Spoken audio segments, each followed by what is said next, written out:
सबको नमस्कार। जैसा हम देख रहे हैं देश भर में कोरोना का बहुत ज़बरदस्त कहर छाया हुआ है और इस कोरोना काल में जो सबको लग रहा है कि समाधान इसका एक ही है, वो है वैक्सीन। दिल्ली सरकार ने निर्णय लिया है कि 18 साल से ऊपर की उम्र के लोगों को फ्री वैक्सीन दी जाएगी। हम कोशिश करेंगे कि इसको जल्द से जल्द और बड़े स्तर के ऊपर कैसे लोगों को वैक्सीन किया जाए, इसका पूरा प्लान तैयार किया जा रहा है। आज सुबह हम लोगों ने दिल्ली में 1,34,00,000 वैक्सीन खरीदने की मंजूरी दी है। हम कोशिश करेंगे कि ये जल्द से जल्द वैक्सीन खरीदी जाए और लोगों को लगाई जाए। इस महामारी में वैक्सीन एक समाधान निकल के आ रहा है। वैक्सीन जिन लोगों को लगी है उनका एक तरफ कोरोना नहीं होता, या जिनको होता है उन लोगों को माइल्ड होता है। उनमें से अधिकतर लोगों को अस्पताल की ज़रूरत नहीं होती, और अगर अस्पताल की ज़रूरत पड़े भी तो उनकी बीमारी सीरियस नहीं होती, ऐसा देखने में आया है। तो कोरोना एक तरह से अगर वैक्सीन सबको लग जाए तो कोरोना एक ऑर्डिनरी बीमारी की तरह हो जाएगी। अगर होगी भी तो ठीक हो जाएगी।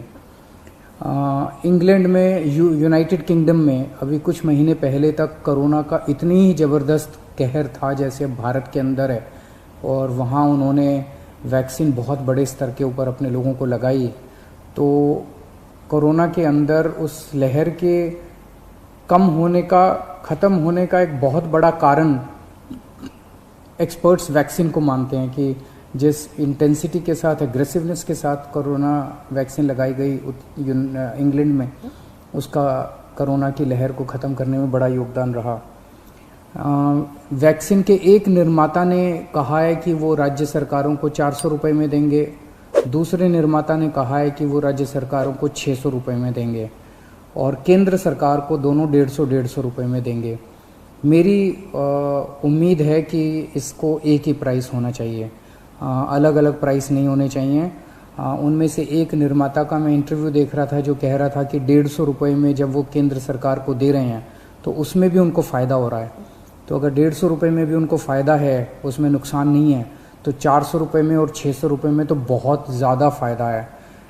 ये समय ऐसा है जो कि इंसानियत को मदद करने का समय है। ये समय ऐसा है जो प्रॉफिट कमाने का समय नहीं है। देश भर के अंदर केंद्र सरकार ने कई दवाइयों के प्राइसेस के ऊपर कैप लगाए। अलग अलग राज्य सरकारों ने हॉस्पिटल्स के प्राइसेस के ऊपर कैप लगाए कि अस्पताल जो हैं इससे ज़्यादा नहीं ले सकते दाम, इस चीज़ के इतने लेंगे, इस चीज़ के इतने लेंगे। ऐसे समय में जब सारा देश मिलके कोरोना की लड़ाई लड़ रहा है, मैं समझता हूँ एक तरफ मैं वैक्सीन मैन्युफैक्चरर्स से अपील करता हूँ कि एक तरफ वो खुद भी इस प्राइस को खुद ब खुद 150 रुपये पे ले आएंगे। पूरी ज़िंदगी पड़ी है प्रॉफिट कमाने के लिए। ये टाइम, कोरोना जब महामारी इतने बड़े स्तर पे फैली हुई है, लोगों से ये प्रॉफिट कमाने का टाइम नहीं है। मैं केंद्र सरकार से भी अपील करता हूँ कि अगर ज़रूरत पड़े तो इसकी भी कैपिंग की जाए और इस प्राइस को कम किया जाए। एक बात कि 18 साल से ऊपर की उम्र पे अभी लगाया जा रहा है, लेकिन इस महामारी के दौरान हमने देखा कि हमारे 18 साल से कम उम्र के जवान और बच्चे भी इसमें बहुत ज़्यादा संक्रमित हो रहे हैं। उनमें से कुछ लोगों की मौत भी हुई है। तो उनके लिए भी अब हमें सोचने का टाइम आ गया है कि अगर यही वैक्सीन्स उनको भी लगाई जा सकती हैं, उनके लिए भी सेफ़ और इफ़ेक्टिव हैं, तो यही वैक्सीन लगाई जाएँ। और अगर ये वैक्सीन्स उनको नहीं लगाई जा सकती, दूसरी वैक्सीन्स की ज़रूरत है, तो मैं उम्मीद करता हूँ कि जल्द दूसरी वैक्सीन्स भी ईजाद होंगी जो बच्चों को भी लगाई जा सकें, उनको भी सेफ़ हो और इफ़ेक्टिव हो। दिल्ली में ऑक्सीजन बेड्स बढ़ाने का इस टाइम बहुत बड़े स्तर पे हम लोग काम कर रहे हैं। अभी मैं राधा स्वामी सत्संग ब्यास के वहाँ पे जो एक सेंटर बनाया गया है उसका मुआयना करके आ रहा हूँ। आज सुबह 10 बजे वो मरीजों के लिए खोल दिया गया है। लगभग 500 बेड्स शुरू किए जा रहे हैं।